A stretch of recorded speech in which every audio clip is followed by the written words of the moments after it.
Bah, voilà, le RH, on reviendra sur vos propos, mais à des sujets extrêmement variés. Vous l'avez vu aujourd'hui, il y a les technologies, il y a les histoires de burn-out, il y a les histoires de comment je détecte les talents, il y a les textes de la personnalité. Bref, c'est vraiment une palette énorme, très vaste de compétences même, hein, je dirais, à avoir ou de choses à faire.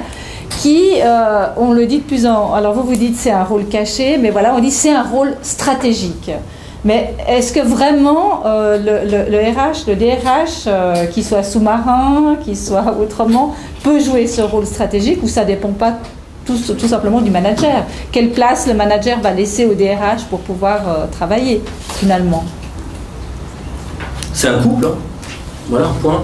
Le pouvoir, on ne prend pas, on n'a pas les bataillons pour prendre le pouvoir. Le CFO a la calculette pour prendre le pouvoir. Nous, on n'a pas les bataillons. Donc c'est forcément un couple qui se crée. Il y a des leaders qui comprennent ce message.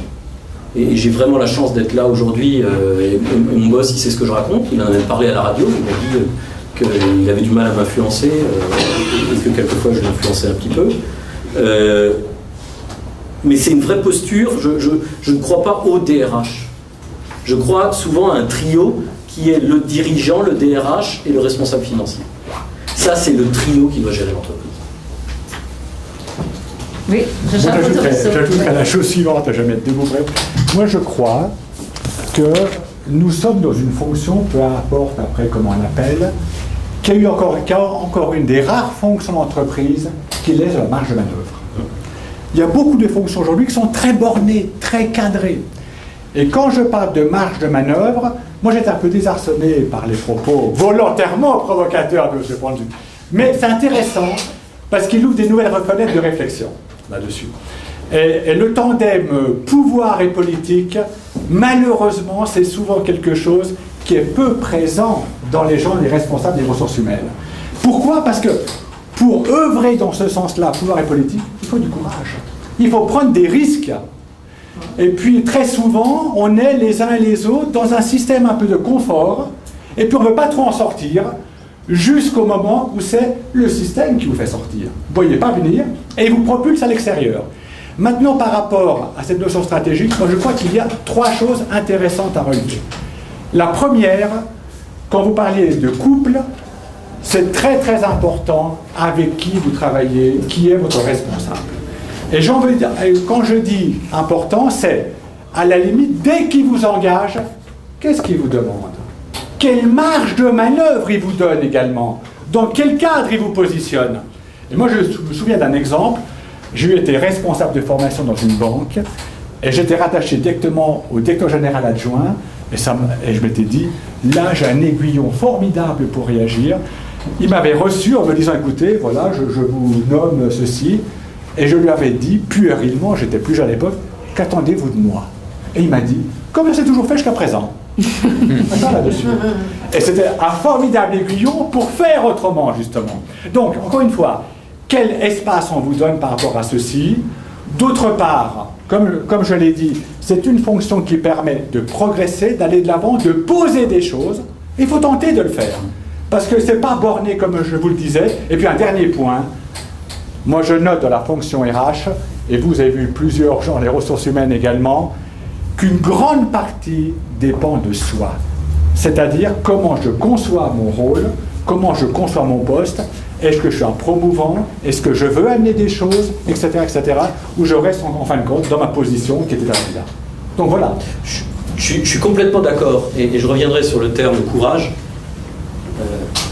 On doit avoir du courage. Point. J'ai été viré 2 fois dans ma carrière. Voilà. Qu'est-ce que j'ai appris de ça? Et pas pour non-performance, hein. Peut-être pour avoir ouvert ma gueule, ou pour divergence stratégique, c'est le mot souvent qu'on emploie. La première chose que doit négocier un DRH, c'est son package de sortie.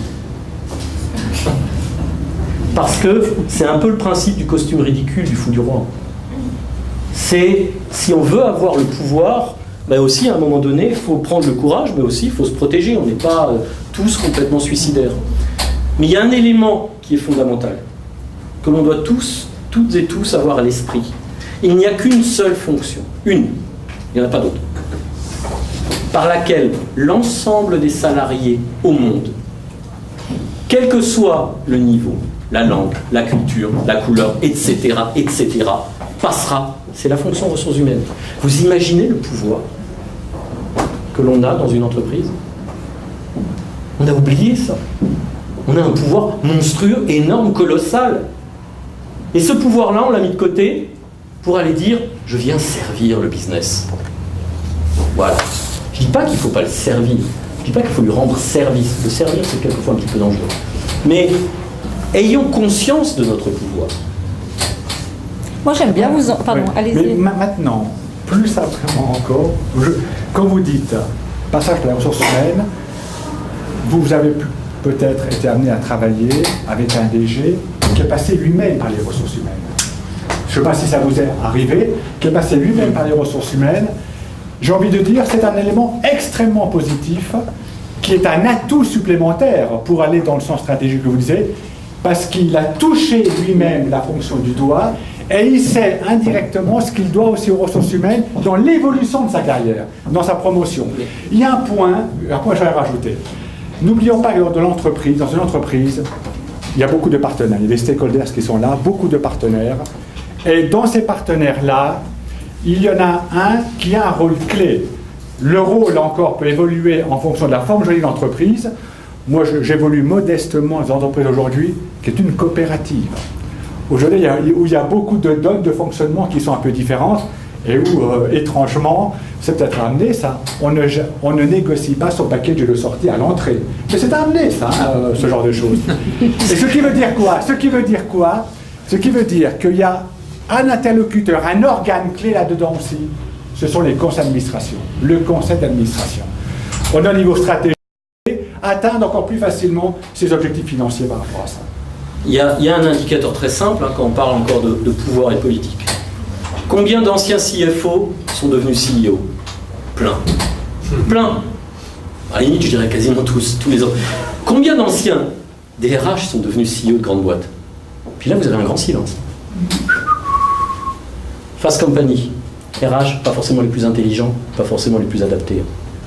Pourquoi serions-nous plus bêtes que des CFO, plus bêtes que des patrons de vente, plus bêtes que des patrons des opérations? On l'est pas. Je suis désolé, on l'est pas. Ce qui nous manque, c'est cette approche de l'entreprise qui est un jeu de pouvoir et un jeu politique. Tous les autres l'ont compris. Mais moi, j'amènerais une nuance à ce que vous dites. C'est pas là pour se confronter. Une nuance. Qui est, n'oublions pas aussi, que nous avons traversé une ère, qui va encore garder un peu, où il y a eu une montée en puissance des CFO. Ça veut dire il y a tout un ensemble de choses, et on prend le pouvoir par les outils, vous l'avez dit tout à l'heure aussi. Ça veut dire, notion de risque management porte au paroxysme, la notion de processus au maximum, etc. N'oublions pas encore avec les autres bases légales, financières, etc., qui leur a donné beaucoup de pouvoir. Et moi je le vois, même dans des organisations coopératives, où en fin de compte, il y a eu une mutation des choses. Ça veut dire quoi? Que dans un temps encore pas très éloigné, celui qui faisait fonction de DRH était plutôt ce bouffon, cette éminence grise, on va dire, du directeur général, et qui a été substitué par le directeur financier. Et c'est vrai que c'est aujourd'hui plutôt lui qui est happé vers une fonction dirigeante plus élevée. Mais vive la crise. Oui. Parce que quand ça va péter, c'est pas lui qui va aller au front. Donc, je l'ai toujours dit, quand on veut amener une solution, il faut créer le problème. Et qu'aujourd'hui, on le voit. On voit les débats économiques, on voit les débats politiques. Faut pas être. Il y en a partout. Et je crois qu'aujourd'hui, cette dimension humaine, c'est la prochaine révolution de l'entreprise par rapport à la dimension financière qu'il y a eu dans les 15 ou 20 dernières années. Et on doit être prêt. Parce que si on ne prend pas l'opportunité de la saisir, elle passera. Donc, ce qu'ont fait les CFO, c'est qu'ils ont été poussés par la vague, mais aussi les plus intelligents et les plus volontaires, ils l'ont bien accompagné. En tout cas, c'est une partie de mon comportement aujourd'hui. Je peux vous dire que l'entreprise où je suis, l'un des interlocuteurs avec lequel je suis le plus proche, non pas en termes, parce qu'il y a une bonne relation personnelle, mais en termes de relation professionnelle, c'est le CFO et pas le directeur du business. Voilà, pareil. C'est ça. C'est la situation telle qu'elle est aujourd'hui. C'est avec lui que je passe le plus de temps, en fin de compte. Et j'aimerais, par rapport à cette notion de stratégie, revenir, c'est un peu des lapalissades, hein, cela, mais ça fait rien, c'est bon de les déclarer à nouveau. Nous avons quand même des choses primordiales, des atouts clés qu'on a tendance à pas suffisamment mettre en évidence, ou alors à ne pas les mettre en évidence avec toute la positivité qu'il faudrait. Le premier élément, quand on parle de stratégie, vous savez, dire que quel rôle stratégique du responsable des ressources humaines, dans les entreprises aujourd'hui, tout le monde a un rôle stratégique en quelque sorte, etc. Et puis plus stratégique que le rôle où vous voulez bien vous donner ou prendre, etc. C'est la matière même. La matière n'est pas un joli mot. Ce sont les hommes et les femmes des ressources humaines qui sont stratégiques. C'est là qu'est la stratégie. Qu'on oublie un peu parfois, d'où peut-être la notion de dimension humaine qui va revenir plus en puissance. Et moi j'ajouterais deux choses, si vous permettez. Quand je regarde la situation où je suis aujourd'hui, je suis celui, indirectement, qui gère le plus gros poste de frais généraux de l'entreprise. Où je suis actuellement, 80% de tous nos frais généraux, c'est des frais de personnel. Ça vous donne une puissance énorme, une fragilité aussi, mais une puissance énorme par rapport à ça. Et puis il y a un autre point qui vient, et qui est le lien avec la dimension humaine. Nous sommes aujourd'hui sur des tendances de société, des thématiques qui arrivent, qui font que ça redonne du zoom, de la mise au centre au niveau de la ressource humaine. Écoutez, et c'est des éléments à saisir politiquement, quand vous avez aujourd'hui des renforcements en matière d'égalité des chances, des renforcements en matière de diversité, etc., c'est des choses à saisir. Et à saisir pour asseoir votre pouvoir et avoir une orientation politique par rapport à ça. Moi j'adore. Regardez les grandes questions politiques aujourd'hui, toutes les grandes questions politiques d'aujourd'hui sont des questions en ressources humaines. C'est l'égalité homme-femme. Oui. La santé, par exemple, tout cela. Je vais vous dire, moi j'adore de vous entendre et tout ça, c'est fantastique. Mais on n'est pas quand même dans un moment où, justement, bien sûr, vous gérez du capital, les frais généraux, tout ça, mais on a quand même une diminution. Enfin, je veux dire, on n'est pas en train d'engager, de surengager, de pouvoir choisir où on alloue. On est plutôt dans une tendance à régresser au niveau du personnel, etc. Donc, bien sûr, on est le fou du roi, voilà, on a plein de bonnes idées, mais alors, ça ne vous change rien pour vous, qu'on restructure, qu'on... Je pense que vous avez une expérience riche là-dessus. Ça change. Non, mais parce que peut-être que vous êtes dans des entreprises plus florissantes, vous êtes des personnalités, un niveau, voilà, je ne sais pas, peut-être c'est pas le cas de tout le monde là dans la salle. Quand je suis rentré chez Air France, on perdait 20 milliards. Et chaque fois qu'un vendeur allait voir un client, on perdait 100 francs. Il fallait juste pas qu'il dorme, plutôt que de travailler. Voilà. Pareil, le contexte, ensuite vous êtes plus ou moins aidé par le contexte, ça c'est vrai. Mais... Je ne sais pas si vous avez tout d'un coup une charrette et puis vous avez 5 ans sans licenciement ou autre. Faudrait que je vous apprends un autre vocabulaire. Alors, voilà, vous pouvez gérer la même chose, faire le fou du roi la même chose, amener, influencer. Je sais pas, je questionne, je ne fais pas le même métier. Oui. Voilà. Oui, je crois que c'est, encore une fois, une posture n'est pas liée à des tâches. Voilà, c'est une vraie posture. Après, comment vous le faites, comment vous y croyez, comment vous n'y croyez pas, ça surtout. Ça, c'est fondamental. C'est-à-dire qu'on est une fonction de croyance. Vous voyez, la fonction vente, d'où je viens, c'est pas forcément une fonction de croyance. La fonction financière, c'est pas forcément une fonction de croyance. La fonction opération, c'est pas forcément une fonction de croyance.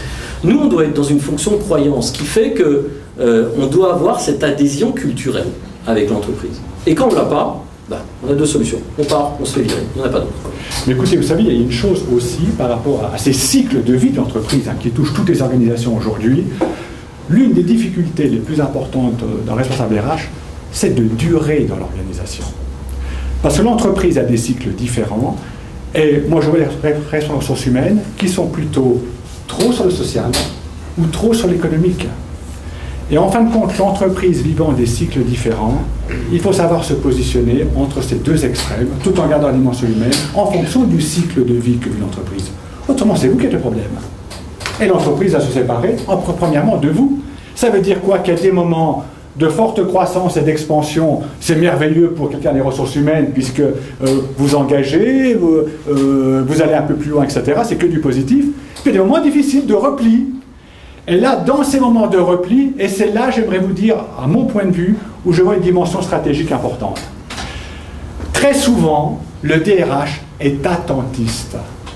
Il attend que les choses, notamment quand les moments deviennent difficiles, lui arrivent sur son bureau. Et si possible, il ferme également les yeux, il lui ferme les yeux carrément, pour dire « j'espère que », etc. C'est là qu'il faut sentir les choses, voir venir, avoir des relations politiques nécessaires qui apportent des éléments, et faire cette approche d'anticipation, c'est-à-dire d'être soi-même promouvant et apporteur de solutions pour permettre à l'entreprise de passer ce cap aussi. Oui, juste le pouvoir, c'est pas forcément de vouloir durer. Voilà. Moi, je challengerai un petit peu. Le pouvoir, c'est pas forcément de vouloir durer. Il y a des DRH plus ou moins adaptés à certains contextes. Et pour moi, le pouvoir n'est pas forcément de vouloir durer. J'espère que toutes les personnes dans mon équipe RH partiront au bout de 4-5 ans, pas partiront de l'entreprise, mais faire autre chose, aller sur un autre métier, pour y revenir, parce que c'est un métier magnifique. Mais le DRH qui s'accroche rentre dans une logique où il devient influençable. Je propose qu'on donne la parole à la salle, puisque après on aura encore heureusement un cocktail où on peut discuter. Madame? Oui, merci. Alors moi, c'est vrai que quand je vous entends dire promouvoir, j'ai beaucoup aimé votre conférence, monsieur, je ne vous ai pas entendu. Merci. Je trouve qu'effectivement, ce qui est difficile et qui est extrêmement, je trouve, pour des gens RH, il faut avoir sacrément d'envergure et sacrément d'abnégation aussi d'une certaine façon. Je suis bien votre vision de ne pas vouloir forcément durer. Mais c'est finalement de dire, parce qu'effectivement être promouvant, ça encore, on peut tous l'être, c'est sympa, et puis on continue à, comme vous disiez, à aimer les gens, hein, quelque part. Donc on est gentillets dans notre petite case. Mais en fait, ce que je trouve difficile, c'est que souvent, si on veut vraiment, effectivement, pas attendre que les dossiers arrivent sur notre bureau, c'est qu'il faut aller dire, là il y a un problème, là vous avez un problème, non, là il y a un problème. Mais arrêtez, moi on m'a dit, mais vous mettez la briquette, etc. Je ne mets pas la briquette, je vous explique qu'il y a un problème, elle est déjà là la briquette. Mais je veux dire ça, je trouve que c'est extrêmement difficile. Il faut vraiment parler de Batman et autres personnages volants. Il faut vraiment être sacrément accroché, avoir le cœur bien accroché pour arriver à faire ça. Autrement, effectivement, on est gentil et tout, on ne dérange pas. On nous aime bien, mais on ne sert à rien, je suis d'accord.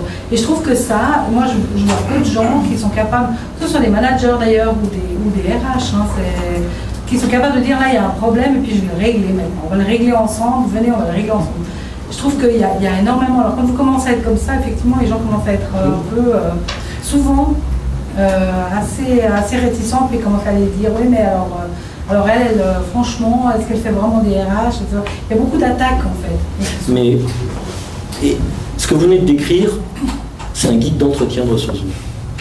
Moi, c'est ce que je teste. Je m'en fiche quand je vois un candidat qui sache faire de la compagnie. Sérieusement. Parce qu'on croit qu'on maîtrise une technique. Ça aussi, on s'est fait plaisir. Non, on n'en maîtrise pas. On doit maîtriser une attitude. Et quand on maîtrise l'attitude, après on peut maîtriser la technique. Mais ça s'apprend, comme toute technique. Et on se doit de faire un reality check par rapport à soi-même. Est-ce que j'aime ce que je viens d'entendre ou comment je le fais? C'est une première chose. La deuxième chose, c'est de se dire, effectivement, est-ce que dans mon équipe, j'ai ça? Troisième chose, c'est peut-être que dans mon entreprise, je ne suis pas écouté si je deviens comme ça. Partez. Moi, je suis très clair, hein, je dis simplement, il y a des entreprises dans lesquelles on peut tenir, on peut aller dans ce type de discours, on prend le risque, et on l'aura toujours, et heureusement. Un vendeur qui ne fait pas ses ventes, il dégage. C'est marrant, hein, c'est nous qui le virons quelquefois. On ne s'est jamais posé la question pourquoi nous, on n'était pas virés. C'est pas négatif, ce que je viens de dire, mais c'est qu'à un moment donné, la prise de pouvoir est liée à la prise de risque. Les deux vont ensemble, et s'il n'y a pas de risque, il n'y a pas de pouvoir. Donc, voilà. Mais ce que vous venez de décrire, c'est un entretien de recul. Et pas dire est-ce que vous savez faire des compagnies belles et est-ce que vous aimez l'humain. Parce que là, c'est nous qui créons le problème. Madame? C'est justement pour enchaîner sur le contexte et sur l'entreprise. C'est vrai que moi personnellement, vos propos, j'adore. Par contre, j'ai géré du business moi-même, j'ai créé ma première entreprise à l'âge de 22 ans. J'ai accompli de nombreux mandats pour les multinationales, donc je connais les deux côtés, on va dire, d'une grande structure puis d'une petite. Et du coup, je me demandais si on arrive quand même à faire un portrait robot, presque, d'une organisation qui a la culture d'entreprise. Vous avez beaucoup parlé de culture d'entreprise et de l'ancien monde. Est-ce qu'on arrive à faire un portrait robot d'une entreprise avec la culture d'entreprise que vous venez de décrire? C'est vrai, quelque chose, ça a l'air intéressant, en tout cas pour la fonction RH, ça la valorise malgré ce que le magazine a dit. Mais si on pouvait avoir juste un petit peu plus de précision sur les entreprises en Suisse qui adhèrent à ces idées-là, ça serait... Encore une fois, je ne sais pas, je pourrais vous répondre par mes exemples, ça fait très, très égoïste, mais j'ai la chance aujourd'hui d'être dans une entreprise et j'étais très surpris, si vous voulez écouter, mon boss qui s'appelle Patrick Verguet est passé à la World Radio Suisse il y a quelques semaines de cela, et c'était pas prévu, enfin c'était prévu, mais il a été interrogé par un journaliste, et je vous encourage à écouter ce qu'il dit sur la fonction ressources humaines. Voilà, je vous l'encourage, il l'a décrit comme étant une confrontation. Et vous savez quoi, lui c'est un vendeur. Les vendeurs aiment la confrontation.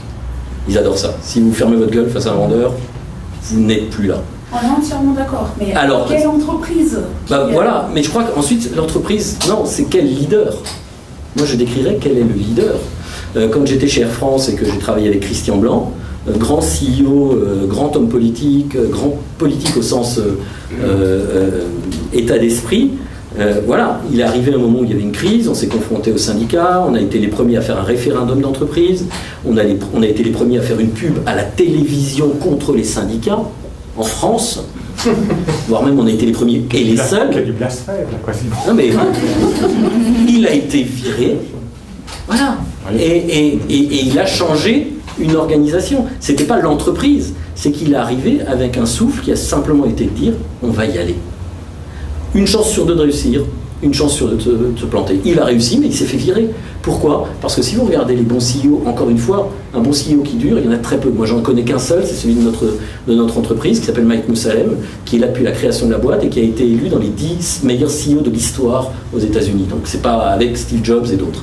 Mais il y en a très peu. Tous les autres, ils sont dégagés tous les 2 ou 3 ans. Hein. Moi, je travaille dans une boîte, actuellement, pour amener un peu d'éléments, dans une entreprise qui va fêter ses 70 ans en 2015, hein, donc sous peu.